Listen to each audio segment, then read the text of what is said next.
भारतीयच नव्हे तर आंतरराष्ट्रीय चित्रपटसृष्टीत आपला वेगळा ठसा उमटवणारे समांतर सिनेमाचे अद्भुत दिग्दर्शक, निर्माते आणि पटकथा लेखक श्याम बेनेगल यांचं आज दीर्घ आजारानं मुंबईत निधन झालं। ते 90 वर्षांचे होते। भारतातल्या सर्वश्रेष्ठ दिग्दर्शकांपैकी एक अशी ओळख असलेल्या बेनेगल यांना दादासाहेब फाळके पुरस्कार, पद्मश्री आणि पद्मभूषण पुरस्कारानंही सन्मानित करण्यात आलं होतं। याशिवाय 18 राष्ट्रीय पुरस्कार, एक फिल्मफेअर पुरस्कार आणि नंदी पुरस्कारासह अनेक पुरस्कारांचे ते मानकरी ठरले। 1934 साली हैदराबाद इथं जन्मलेल्या श्याम बेनेगल यांना लहानपणापासूनच चित्रपट निर्मितीचं आकर्षण होतं।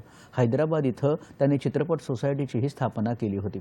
कॉपी एडिटर म्हणून कारकिर्दीची सुरुवात करणाऱ्या बेनेगल यांनी 1973 साली बनवलेला अंकुर हा पहिलाच चित्रपट 2 राष्ट्रीय पुरस्कार जिंकणारा ठरला। त्यानंतर निशांत, मंथन, भूमिका अशा एकाहून एक सरस चित्रपटातून बेनेगल यांनी आपल्या दिग्दर्शनाचं सामर्थ्य दाखवलं।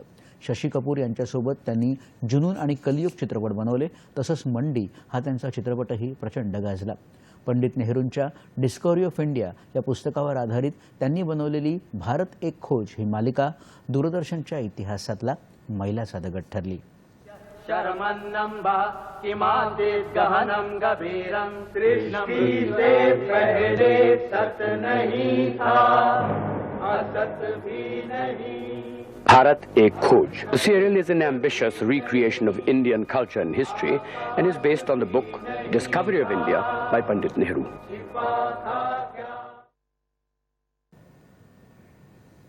Suraj Ka Satvan Ghoda, the making of Mahatma, Subhashchandra Bose यांच्यावरचा द फॉरगॉटन हीरो हे चित्रपट किंवा अलीकडचाच वेलकम टू सज्जनपूर आणि शेख मुजीबुर रहमान यांच्या आयुष्यावरील Mujib, the making of a nation हा त्यांचा अखेरचा चित्रपट ठरला। मृदू आणि शांत स्वभावाचे श्याम बेनेगल चित्रपटसृष्टीतलं एक चालतं बोलतं विद्यापीठच होतं। मुख्यमंत्री देवेंद्र फडणवीस आणि उपमुख्यमंत्री अजित पवार यांनी बेनेगल यांच्या निधनाबद्दल तीव्र शोकभावना व्यक्त केल्या आहेत।